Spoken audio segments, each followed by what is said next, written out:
dolls, welcome back to my channel. Today we're going to do story time, and today's story is going to be about me being pregnant for the first time ever. I hit upon Instagram asking to see if you wanted like a story time video, like some mom story videos, if I did like a mom series. So then every week or every 2 weeks or every so often I will post a video which is mom related. It was 50-50. That wasn't much help, so I'm gonna do this video, see how it goes, see how you guys like it, see how you respond to it, and then we'll go from there. This is the story about my first pregnancy, and then the story about my second pregnancy is completely different. Leave your comments down below if you want to see a story about my second pregnancy and what happened then. Also, don't forget to like this video and subscribe and put the notification button so that you can be alerted every time I post new videos. This is a little minor setup. It's going to be my official setup. I will be changing my background around depending on the type of video I'm going to be doing. So I hope you guys enjoy it. If you have any related stories, I would love to hear them. I love hearing other moms' pregnancy stories and the reactions, all of that good stuff. This is a super casual video. I want to do it as if you were over at my house and we were just talking with a glass of wine, but I don't have wine. Alright, let's start the video. Okay, so most importantly, I'm going to start by saying that I never wanted kids. When I say I never wanted kids, I never wanted kids at all. And everybody knew this. My family knew this, my friends knew this, everybody knew this. I've always said it. I never envisioned myself being a mom. I always envisioned myself living this independent woman in a condo, you know, just being a badass with no kids, traveling, you know, living life with no attachments. And now I have two. Okay, so now we know this, that I never wanted kids. Okay, now we're gonna move on to, I started dating this guy who is still my guy, who's the father of my children, who's the love of my life, who's my soulmate. Okay, so we started dating and we had already been dating for 8 months, 9 months. And I started to feel physically weird. I don't know how to explain it. I kind of always had problems with like my ovaries. So I started feeling like I was extra sleepy. I have to sleep, I'm a sleeper. I just felt sleepy all the time, and I was sleeping all the time. I just felt more tired. I had all the symptoms of my menstrual cycle, and my, I'm just gonna say, period, always on time. I was never that person that had a very irregular menstrual cycle. No, like I would get my period at the same time every month, give or take 2 or 3 days the max that I would be late due to stress or just whatever else. So I had this little I had an app on my iPhone, and every time I would get my period I would put it on the calendar so I would know more or less when I would get it again. So this was in July. Yes. So in July I was waiting for my period as normal, as per usual, and the 3 days went by and I said, okay, I've never been more than 3 days late, something is wrong. But I never thought, oh my god, can I be pregnant? That never crossed my mind, ever, because it wasn't possible. So I thought. So the only person that I talked to about this was one of my best friends, and she mentioned to me, why don't you get a pregnancy test just in case? And I thought it was a crazy idea, but I said, you know what, it's okay, let me do it so that when I go to the doctor and tell them that I think there's something wrong with my ovaries or something, then they don't look at me like I'm crazy. So I've never taken a pregnancy test. I didn't know anything about pregnancy tests, so I reached out to my good old friend Google, and I started to Google pregnancy tests and which one was the best one to take and that sort. So I remember seeing the top two that I saw was Clear Blue and First, I think it was called First Pregnancy Test, the pink one. And when I read that Clear Blue either tells you pregnant or not pregnant, I didn't want to see those words. I did not want to see those words. I feel like it would have been too much. So I wanted to figure out the little lines. So I went with the First Pregnancy one. So I drove to Walgreens, which is a pharmacy, a drugstore. If you don't live in Miami, then you know. I got out of work. I went to the pharmacy. I bought it, the one that comes with two, just in case. I went straight home, and I went straight to the bathroom. So I opened the box. I read the instructions. I said, okay, I'm gonna do this. I get a cup. I pee in the cup, and then I put the stick in the cup, right? So as I'm waiting, I wait the time, and it was the longest like minute of my life or 2 minutes of my life. And then when I look at the stick and I see two lines, and when I see two lines, I grabbed the manual for the pregnancy test. I started reading again, and it says that two lines meant pregnant. So I looked at it, I was like, no, there's no way. There's no way. There's no way. This test is bad, right? So I called my friend, my best friend, and I told her, oh my God, it says positive. It says I'm pregnant, but there's just no way. So I kind of had different reactions. So first I was like, oh my God, there's no way, I can't be pregnant. So it was very up and down. I was like, there's no way I'm pregnant. It's not. And I was like, oh my God, what if I'm pregnant? No, what am I gonna do? And then all in the same conversation, I was like, okay, I'm not. You know what? I'm just gonna do the second one. It's gonna come out negative because I know it is. There's just no way that I'm pregnant. There's no way that I'm pregnant. And then we'll know. So I said, and I thought to myself, you know what? I made a mistake. I peed in the cup and then I put the stick when I should have just peed on the stick. So I was convinced that I did it wrong, and that's why it came out positive. So I drink some water. I drink some water, and then I do the second test. I pee on the actual stick, and then I wait again. I'm just like looking and looking. The first line comes out. I was like, oh, it's only one. And then I keep looking, and then very faintly the second line comes out. It wasn't as sharp as the first one, and it wasn't as sharp as the two lines in the first test, but it was still a line, even if it was a little faint. So that's when I started to freak out. I mean, freak out. That's when I really started to freak out, and I said, holy sugar, what if I'm pregnant? I didn't know what to do. I was freaking out. I was on panic mode. All I did was I texted my mom and I asked her, are you home? Can I go over? She's like, yeah. So I got in my car and I drove there. And when I got there, she kind of knew something was going on, based on how I was acting, because I was freaking out. I took out the box, and her reaction is to laugh.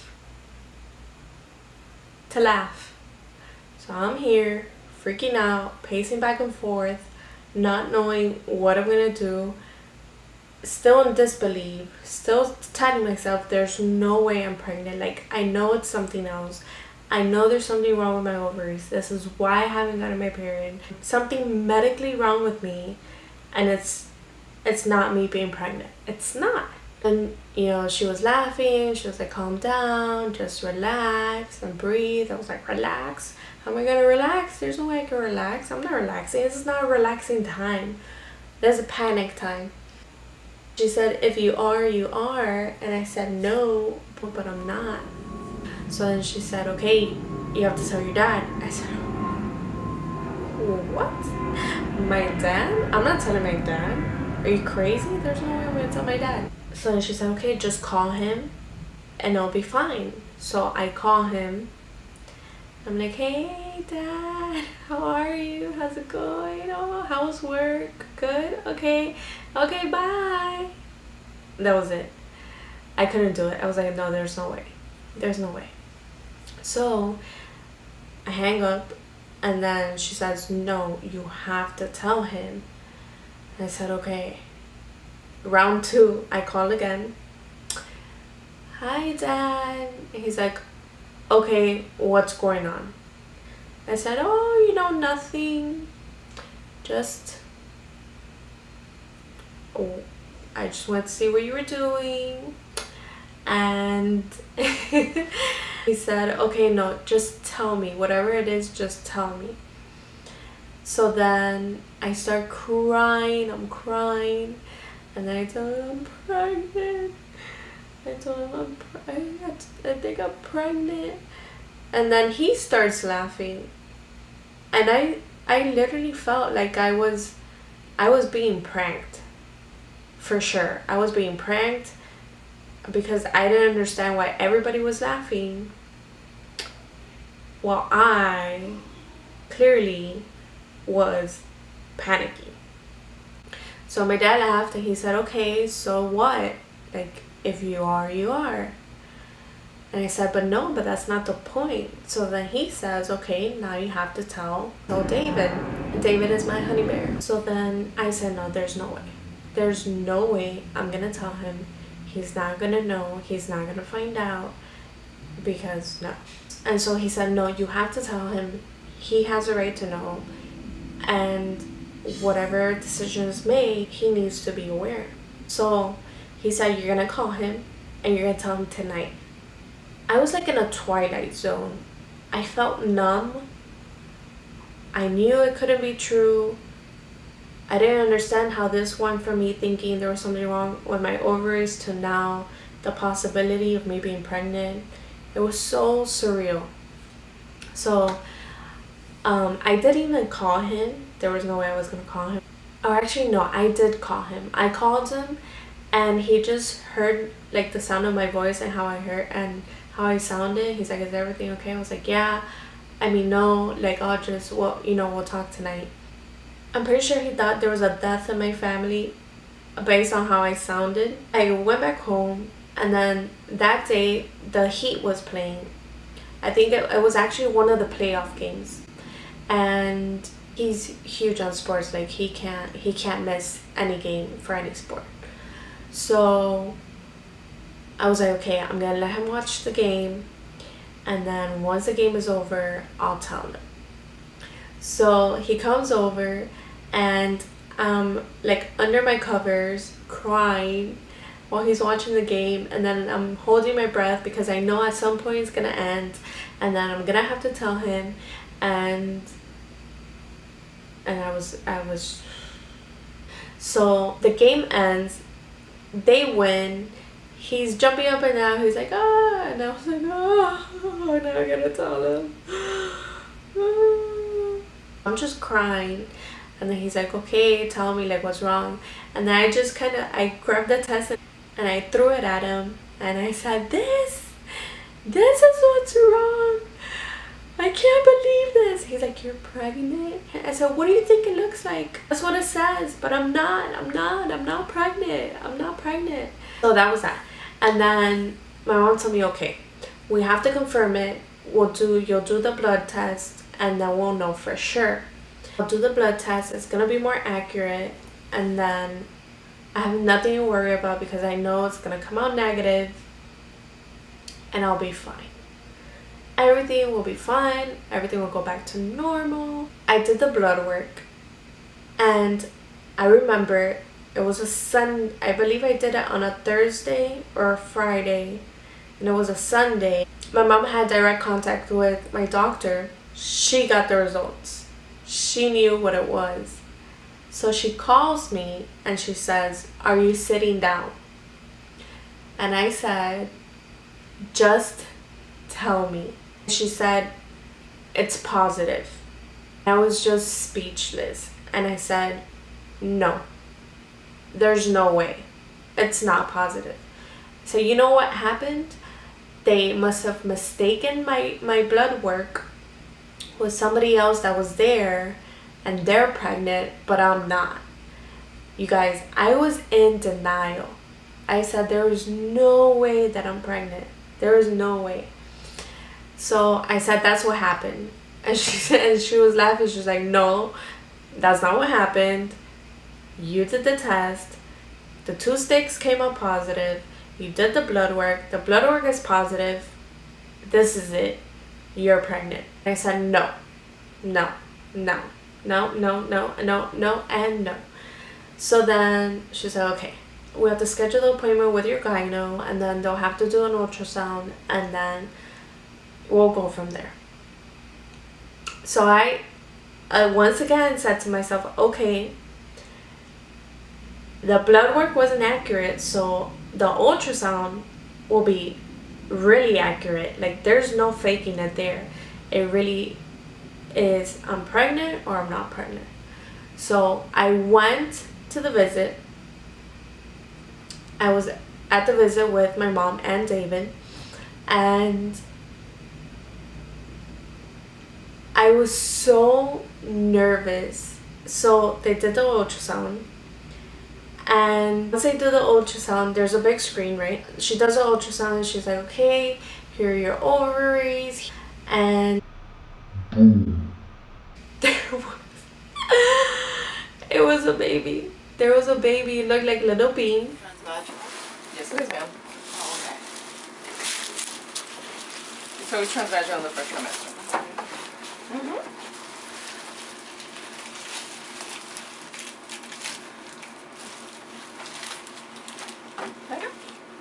I'm recording already, by the way. Bring this up a little bit to the edge.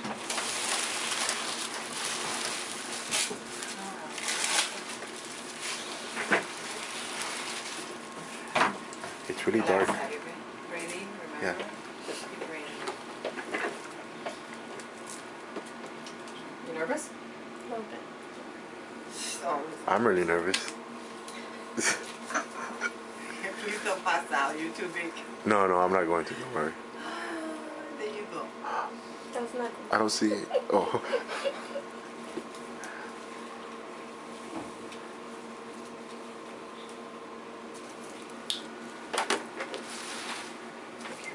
You need to relax here. Okay. Do not tense up. Okay, should I record this? And just relax your pelvis, okay? This is not going to hurt you. You're going to feel pressure. Okay? Here you go, Cindy.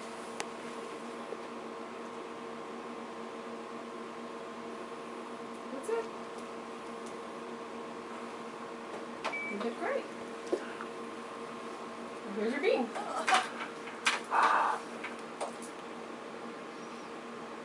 That's the head, that's the spine, and that's the heart. Can you? It's right. Top of it right there, to the row. Watch it moving. It's moving. You can, See that?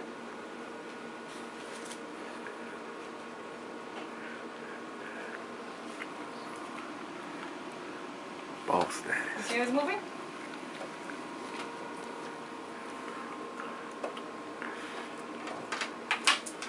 Measurements are right on target. Okay? it. I'm gonna do the hard mouth, so try not to move.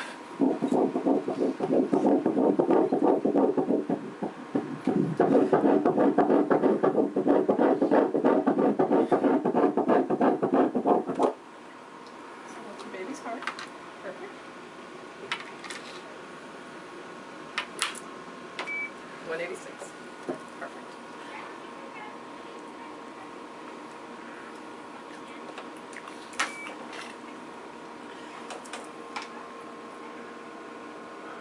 Alrighty. That's wonderful. And when I saw that image on that TV, my heart dropped. I literally saw my life flash before my eyes. Everything it seemed so unreal that this was now my reality. That there was a being inside of me that was a baby, and at that time I was already 2 months pregnant. I was 8 weeks pregnant when I found out I was pregnant. It was crazy. It wasn't like, oh, I was already 2 months pregnant. So the news, it hit me hard. I cried every day. I cried every day for 2 weeks. Every day. Every single day I cried. I woke up, I was crying. I went to sleep, I was crying. I was going to work, I was crying. I was at work and I was crying. I was crying all the time, the whole day. And I remember one day towards the end of the 2 weeks, I was going to get water from the fridge and I was crying, and my dad looks at me and he says, "Really? Are you still crying?" And then I cried even more, and he said, that's it. It is what it is. You're pregnant. You know, you're pregnant, so just deal with it. So then after that, I said, okay. I can't hide it anymore. This is it. I really am pregnant. Like that, the bean was not fake. I saw the bean and I saw it move and it had a heartbeat. So I knew it was 100% true. There's no way I was going to deny that. You know, I thought long and hard about what I was going to do. And, you know, it just wasn't ideal. I was in a new relationship. I didn't know. I had just started to fall in love. But then I started questioning everything. Like, is this it? This is going to be my life. How am I going to support a child? I'm not financially stable to support a child. I could barely support myself. Just like all my goals, what I envisioned for myself, the way I envisioned myself, the way I envisioned my life, and all just kind of blew up in my face. And I was also angry at myself. I was angry because I said, how could this happen? How did I allow this to happen? Like, how did this happen? I mean, I know how it happened. Not really. Listen, the rhythm method does not work. I am living proof of that. Living proof. Because the rhythm method got me 2 children. Okay, so I told myself, alright, you need to make a decision that you will be able to live with for the rest of your life. And I knew that not having the baby was something that I was going to end up regretting. So I told myself, I'm gonna keep the baby. I'm just gonna take this day by day. I'm gonna deal with it go through it, whatever happens happens, and this is it, you know, this is it. I didn't tell anyone till, well, my family knew. My family was told, but my friends and my acquaintances and all of that, they didn't find out. I didn't tell them till I was already 3 months, till I waited the 3 months. And then everyone started to find out little by little. I had a lot of fears. A lot of fears. Especially about having to deliver the child.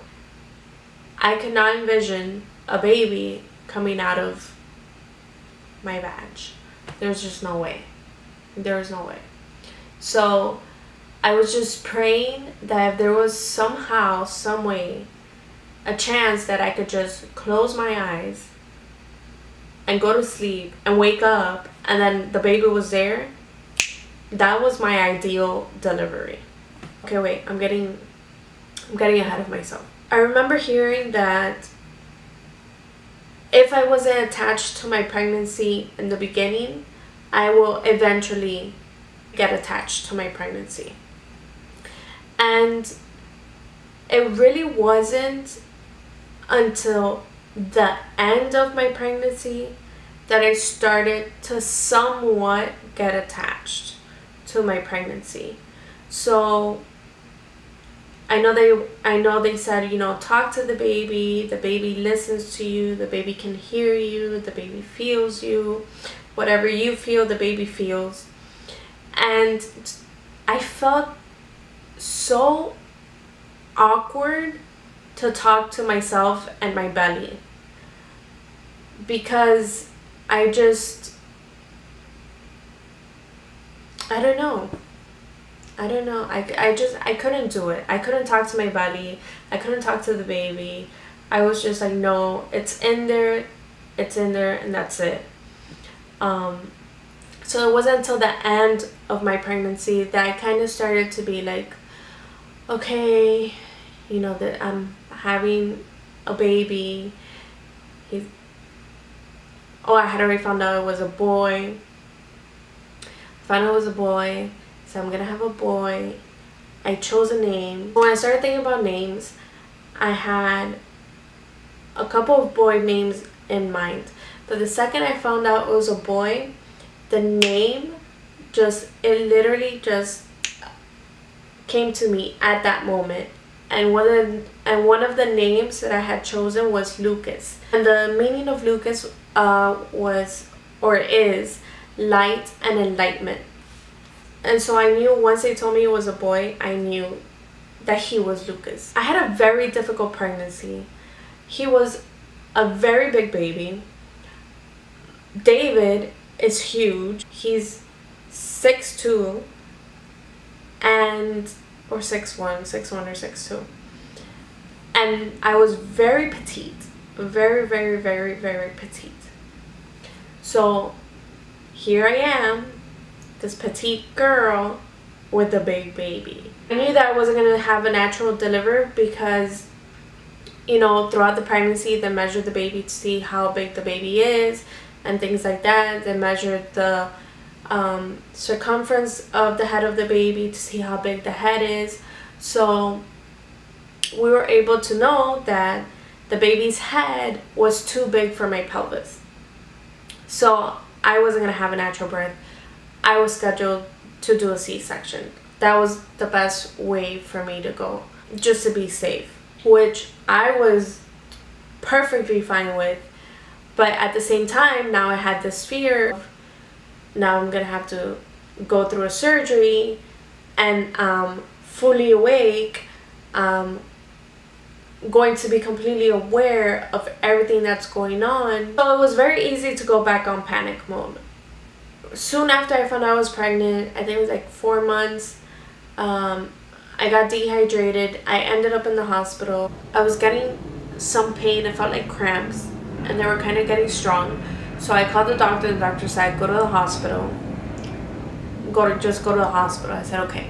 So I went to the hospital and it ended up being that I was dehydrated, which is what was causing me to get the cramps, which ended up being minor contractions. And then that's how I found out about the Braxton Hicks, which are like the fake contractions that you which are like the fake contractions that you get, because they're minor but they're not full contractions. So while I'm in the hospital, they put you, it's a room but it has separate curtains. So I needed 2 bags of IV fluid to get me hydrated again. So in this entire time of waiting, there was a lady that was brought in, and she starts screaming to the top of her lungs in pain, and David and I just looked at each other and we said, oh hell no. Oh, I said, oh, I'm gonna die. Oh, if this, I don't know what she was going through, I don't know what kind of pain she was in, but whatever pain she was in and whatever she was going through, I knew I did not want anything to have to do with it. And I started freaking out, thinking, am I gonna feel that pain? What is she going through? Oh my goodness, what am I gonna do? It was a little traumatizing experience. Out of there, very stressed out. I ended up in the hospital with Lucas about 4 times. I spent the day before Thanksgiving, I was at the hospital for pain. I retained a lot of water. I was huge. My feet were like this big. I could barely walk. None of my shoes fit me. I couldn't put sneakers, I couldn't put sandals, I couldn't put any shoes. I ended up buying Crocs, which I hated. I thought they were so ugly, but I figured if it's comfortable and it's open in the back and that's the only thing I could wear, then I'll do it. So I bought Crocs, and even after buying them, my feet were so swollen that the back of my heel was a little bit out of the shoe. It was crazy. But I couldn't wear anything else. I couldn't. I was huge. I was humongous. I believe I gained 50 pounds. Yeah, I gained 50 pounds with Lucas. And 30 of those 50 was pregnancy and water weight and all of that. Because soon after I delivered him, I lost the 30 pounds. So I knew that those 30 pounds was baby and liquid and fluid and everything else. So 20 pounds was fat that I still have. I still have those 20 pounds. I never lost them. They're still here. Just distributed everywhere. But anyways, I had a difficult pregnancy. So it wasn't enjoyable for me. I can't say I had a good pregnancy. I was spoiled a lot. I will say that. I was very spoiled. Everyone spoiled me. My friends, my family, my co-workers. I was spoiled. Even strangers, you know. Strangers just, they see a pregnant woman and they're just so helpful. Okay, so I had to schedule, for C-sections, you actually get to schedule the date. And Lucas was due February 13th, and my birthday is the 17th. But when you do a C-section, they actually schedule you a week prior to your due date. So I chose the 7th. Oh, and I forgot to mention that I was petrified of needles. Petrified. Anytime I would have to go get blood drawn, I would cry. Every single time.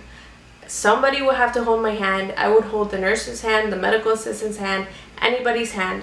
If you were there, I was holding your hand.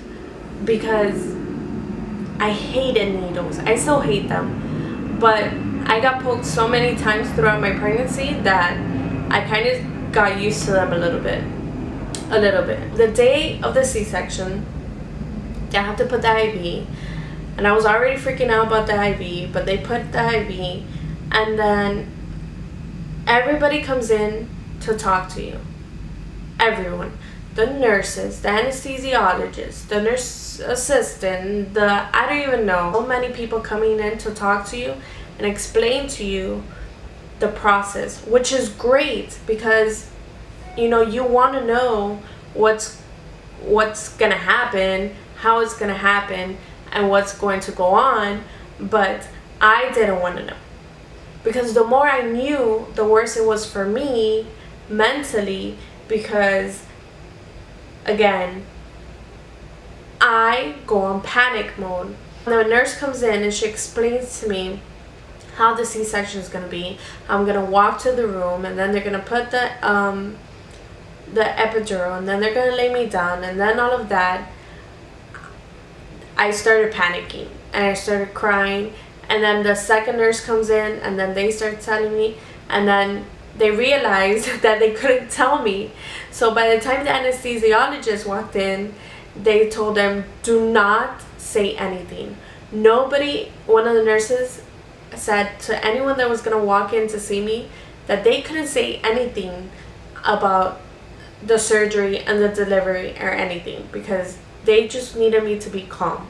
So before I was going to go into the operating room, I told David, you make sure that when they take the baby out and the baby comes out, you follow the baby. You make sure that you don't take your eyes off of the baby, because I don't want them to confuse my child for somebody else, or they give my child to somebody else, or they kidnap the child, because I watched way too many Lifetime movies of these nurses that take the kids and they kidnap them and they take them out of the hospital.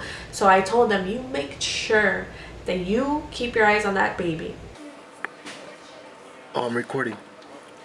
Oh, bless you. Salud. His first salud.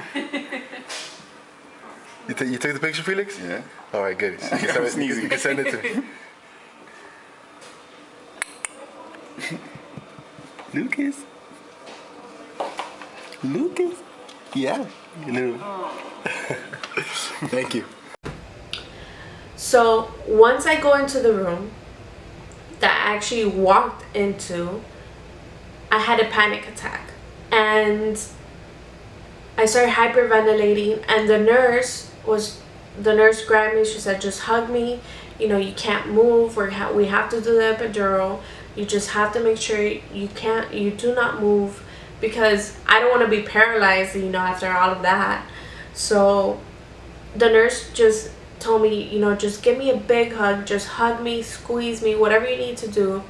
So I remember I squeezed the life out of her, and I held my breath. Like, if there was a needle going in me, I wasn't gonna breathe. So that's what I did. I held my breath, I squeezed her, I held my breath. They did it, boom, it was done. They laid me down. By the time I was laying down, they strapped me down. So I was strapped down. I felt like a roasted pork that was gonna be cut open. You know, thankfully I didn't feel anything. Everybody's trying to distract you. The only thing I felt was, at one point I started getting a lot of pressure in my chest, a lot of pain. It kind of felt like somebody was standing right here, so I couldn't breathe. You know, I told the nurse, and then she realized that I was having a reaction to the anesthesia, so she gave me something, then that helped. And then the only second thing I felt was when they were gonna take out the baby, they had to push down on my stomach, like push hard, and it was just pressure. It wasn't pain, it was just pressure that I felt for them to take out the baby. And when they were taking out the baby was actually wrapped up in his umbilical cord, so they had to unwrap him, and then his shoulder was actually stuck inside of my pelvis. So they had to maneuver him, and it took him a while, but they were able to take him out. Once they took him out, he didn't cry. So I was kind of waiting, like, I didn't hear him cry. He just kind of went, eh. And then once they did, I don't know what they did, and then I heard the cry. And once I heard the cry, I was just like, in my head, I was like, oh my god, it's real, this is real. I hear a baby crying. And once they brought him over to the side, carrying him, and I looked over and I saw him, I lost it. Everything just hit me, and I was so overwhelmed with so many emotions and so much love, and I couldn't believe he was mine, and this was a real baby. It was real life. And they put him on top of me, and I can't explain it, but the feeling of seeing him physically impacted me so much, and I felt everything I didn't feel throughout my whole pregnancy. That moment was everything to me, and all my fears and all my doubts and all my worries and everything just disappeared. I didn't feel any of that anymore. I just felt love. I just felt love and happiness, and I was overwhelmed. And he was and is the cutest little boy. I don't want to cry, but he's my first love.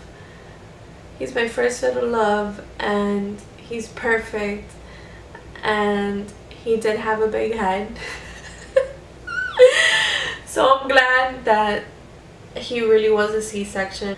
And then they take me to the recovery room, and in the recovery room, then I started itching everywhere, like it was itching, and I needed to scratch, and it was really bad. So I had another it was another effect from the anesthesia. So they gave me something else that made me drowsy and put me to sleep.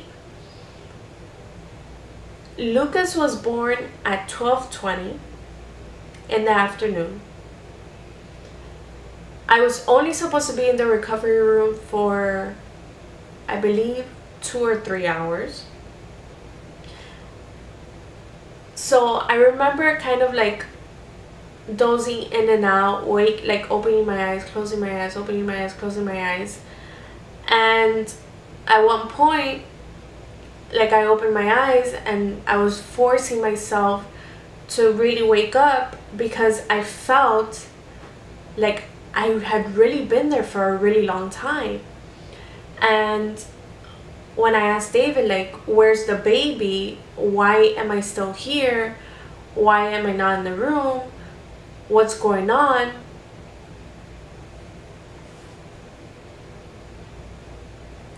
Basically, I didn't go into a room. By the time they took me into my room, it was 7 o'clock at night. So this entire time that I was in the recovery room, whatever they gave me that dozed me off, like, it really knocked me out. And then they didn't want to wake me up because they wanted me to rest. But it took from 12:20 that the baby was born to 7 o'clock at night that they put me in my actual room, private room. And once they put me in the room, I said, where's my baby? I need my baby. Bring him to me right now. They finally bring him over, and I was just so happy. I was so happy because he was so precious. He was so cute. He wasn't that tiny. He was 8 pounds 12 ounces, and he was 21.5 inches long. So he was a big baby. The first night, he barely cried. He cried that every 3 hours that they said that the baby needed to be fed. And the first night was amazing. I said, wow, if this is how it's gonna be cake. Because I've heard all these awful stories about the babies and how they cry and they wake up and you don't sleep and all of that. I was like, oh, my child's gonna be great. It was only the first day. If he would get a little fussy, I would just kind of like pat him and he will be fine. He will stay still. But the second night, the second night was not like the first night at all. The second night was definitely like all the stories I've heard. But thankfully David was there and he had to take her because I clearly just had surgery, so I couldn't get the baby. I couldn't get the baby myself. If I wanted the baby, they would have to put him on top of me. Then I also tried to breastfeed, but he wasn't taking, he wasn't having it. He wasn't latching on, and then I was getting frustrated because I really wanted him to latch on. I really wanted to breastfeed because of all the benefits, and he just didn't. I had the specialist come in to help me, and she explained everything, and while she was there, he kind of latched on, and it was great, but then that was it. Recovery for the C-section was awful. It was painful. I was miserable. I was in so much pain. I could barely walk. The incision hurt so bad. I couldn't go to the bathroom. Everybody would come visit me, and I was just in so much pain that I didn't want. I was appreciative that everybody was coming to see me and the baby, but I was in so much pain. I was in so much pain up until having to leave the hospital. Left the hospital, got home with the baby, and it was bad. It was really bad. And 3 weeks after I was home, that's when I started to feel a little bit better, and I wasn't in so much pain. Definitely want another baby so that Lucas has a sibling, but we're gonna wait like 3-4 years so we could truly enjoy him, enjoy his toddler years, and then we'll have another one. I have siblings, so I know how important it is to me to have a sibling, so I want Lucas to have a sibling. But next thing you know, I got pregnant again, 4 months postpartum. That story is for another video.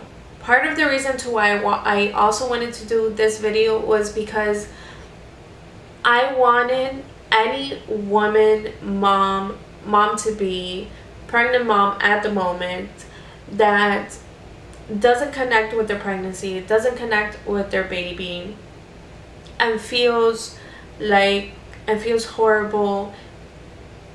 Basically, to kind of let you know that you're not alone. You're not the only one. There's a lot of women that don't get attached to their pregnancies and to their babies. And if it doesn't happen in the beginning and it doesn't happen in the end, it will happen. Sometimes it happens even after the baby's born, and that's okay. So don't feel like you're a terrible person that can't attach to the baby. It's hard, it's difficult, but it will come, and you just need to trust and have faith in the fact that it will come, and you just need to be patient and just wait for the moment. And once you reach that moment, it's going to be so amazing. You know, I was young, well, younger because I'm still young, but when I got pregnant, I was 24. So Lucas was born 10 days before I turned 25. Pregnancies are difficult. Being a mom is difficult. And thankfully, I've had such a good support system. My family, my friends, they understood. They let me have my space. Whatever I needed, they gave it to me. I was constantly surrounded by someone that would talk to me and console me and just be with me at that moment. And it's so important to have such a good support system. I know that not a lot of women have that, and my heart goes out to you if you're someone that has had to do it alone or is doing it alone.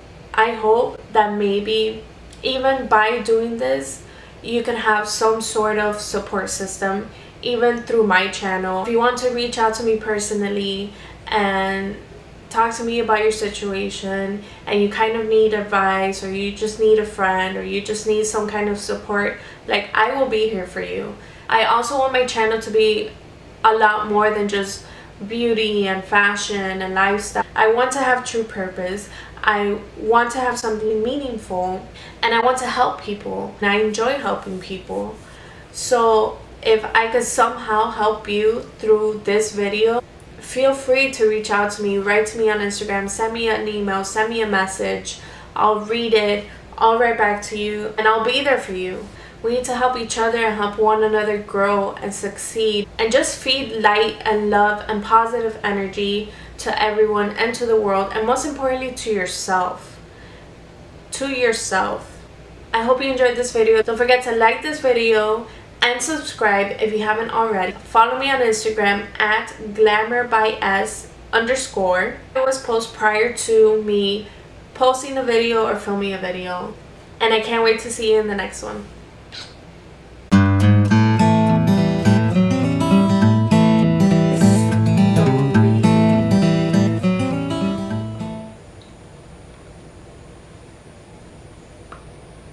It's not.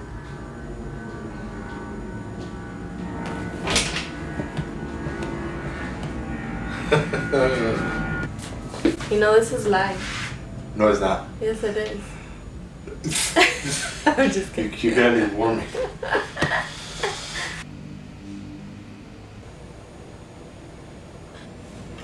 This thing is burning my thighs. Burning my thighs. This is super casual. Oh.